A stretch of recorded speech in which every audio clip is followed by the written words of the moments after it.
CBSE meeting നടക്കുകയാണ്. വലിയ ചർച്ചകളൊക്കെയാണ് ഈ ഒരു 36ാമത്തെ മീറ്റിംഗിൽ നടന്നുകൊണ്ടിരിക്കുന്നത്. അതിനെക്കുറിച്ച് എന്താണ് പിതാവിന് പറയുന്നത്?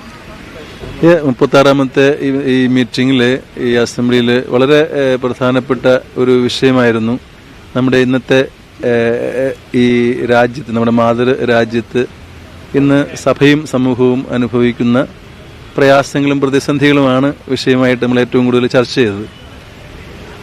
നമ്മളെ സംബന്ധിച്ചിടത്തോളം തീർച്ചയായിട്ടും ഒത്തിരിയേറെ മൈനോറിറ്റീസ്, അതായത് നമ്മുടെ ഈ ഒരു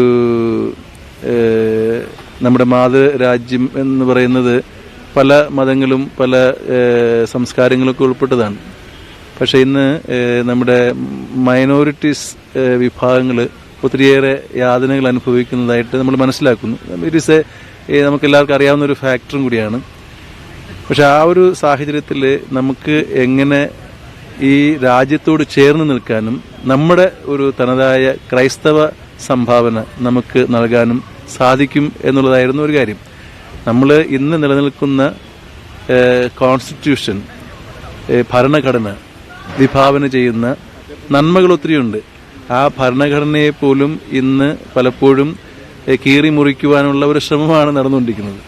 അത് യഥാർത്ഥത്തിൽ നമ്മളെ സംബന്ധിച്ചിടത്തോളം ഈ നമ്മുടെ മാതൃ രാജ്യത്തിന് അത് ഹാനികരമാണ് എന്നുള്ളതാണ് നമ്മൾ പറയാനായിട്ട് ശ്രമിക്കുന്നത്. ഈ പറയുന്ന ഭരണഘടനയിലെ ആ വാല്യൂസ്, ആ മൂല്യങ്ങൾ ഉയർത്തിപ്പിടിച്ചുകൊണ്ട് നമ്മുടെ മാതൃരാജ്യം മുന്നോട്ട് പോവുകയും എല്ലാ വൈവിധ്യമാർന്ന മതങ്ങളെയും സംസ്കാരങ്ങളെയും ഉൾച്ചേർത്തുകൊണ്ട് എല്ലാവർക്കും ഉപകാരപ്രദമായ രീതിയിലുള്ള ഒരു ഭരണം മുന്നോട്ട് കൊണ്ടുപോകണമെന്ന് ആഗ്രഹിച്ച് നമ്മൾ മുന്നേറണം എന്നുള്ളതാണ് നമ്മുടെ പ്രാർത്ഥന. പിതാവ്, ഇപ്പൊ രാജ്യത്തെ മൊത്തം പറഞ്ഞ പോലെ തന്നെ കേരളത്തിൽ ലത്തീൻ സമുദായം അവരുടെ അവകാശങ്ങൾക്ക് വേണ്ടി പോരാടേണ്ട ഒരു അവസ്ഥയിലേക്ക് എത്തി നിൽക്കുന്ന ഒരവസ്ഥയാണ്. പ്രത്യേകിച്ച് തീരദേശ മേഖലയിൽ അങ്ങയുടെ അതിരൂപതയിൽ അത് ഏറ്റവും അതിന് തെളിവാണ്. ഏറ്റവും കൂടുതലും അനുഭവിക്കുന്നുണ്ട് തീരദേശ മേഖലയിലുള്ളവർ, മത്സ്യത്തൊഴിലാളികളെല്ലാം അതിന് ഇരകളായിട്ടാണ്. കേരളത്തിലായാലും ഈ ഒരു അവഗണന ലത്തീൻ സമുദായം ഒരുപാട് നേരിടുന്നുണ്ട് ഇപ്പോൾ. അതിനോട് പിതാവിന് പറയാനുള്ളത്?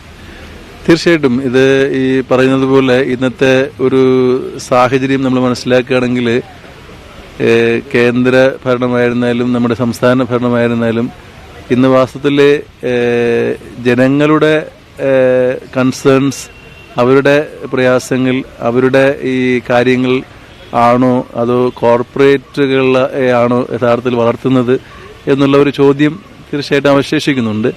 കാരണം പല ഉദാഹരണങ്ങൾ ഇന്നിപ്പോൾ നമ്മൾ കഴിഞ്ഞ നാളുകളിൽ ഈ വിഴിഞ്ഞം വിഷയവുമായിട്ട് ബന്ധപ്പെട്ട് നമ്മൾ ഒത്തിരിയേറെ സമരത്തിലൂടെ കടന്നുപോയി നമുക്കെല്ലാവർക്കും അറിയാവുന്നതാണ്. പക്ഷെ അവിടെയും സംഭവിക്കുന്നത് വാസ്തവത്തിൽ ഈ ഭരണകർത്താക്കൾ അങ്ങനെ നേതൃത്വത്തിലിരിക്കുന്ന ആൾക്കാർ എടുക്കുന്ന നിലപാടുകൾ പലപ്പോഴും ജനങ്ങളുടെ ആവശ്യങ്ങൾക്ക് വേണ്ടിയാണോ എന്നുള്ളത് ചിലപ്പോഴെങ്കിലും സംശയിക്കപ്പെടുന്നു. അപ്പം അതിൽ പെടുന്നതാണ് ഈ പറയുന്ന ഈ നമ്മൾ ആരും ഇപ്പോൾ ഈ ഡെവലപ്മെന്റിന്, വികസനത്തിന് തടസ്സം ചെയ്യുന്നില്ല. പക്ഷേ ആ വികസനത്തിൽ ഉണ്ടാകുന്ന ആഘാതങ്ങൾക്ക് ഇരയാകുന്ന ആൾക്കാരെയും കൂടെ കണക്കിലെടുക്കണം. അവരുടെ ആവശ്യങ്ങളും കൂടെ കണക്കിലെടുത്തിട്ട് വേണം വികസനങ്ങൾ സാധ്യമാക്കാൻ എന്നുള്ളതാണ് നമ്മൾ പറയുന്നത്. പക്ഷെ അത് പലപ്പോഴും നടക്കുന്നില്ല. അതാണ് ഏറ്റവും വലിയ സങ്കടം. അപ്പം അത് വാസ്തവത്തിൽ നമ്മൾ ഉത്തരവാദിത്തപ്പെട്ട ആൾക്കാരോട് എപ്പോഴും പറയുന്നു. അത് ആ ഒരു കരുതലോടെ കേൾക്കാനും അതിനനുസരിച്ച് പ്രത്യുത്തരിക്കാനും ഭരണാധികാരികൾക്ക് സാധിക്കണമെന്നാണ് നമ്മുടെ അപേക്ഷ എപ്പോഴും.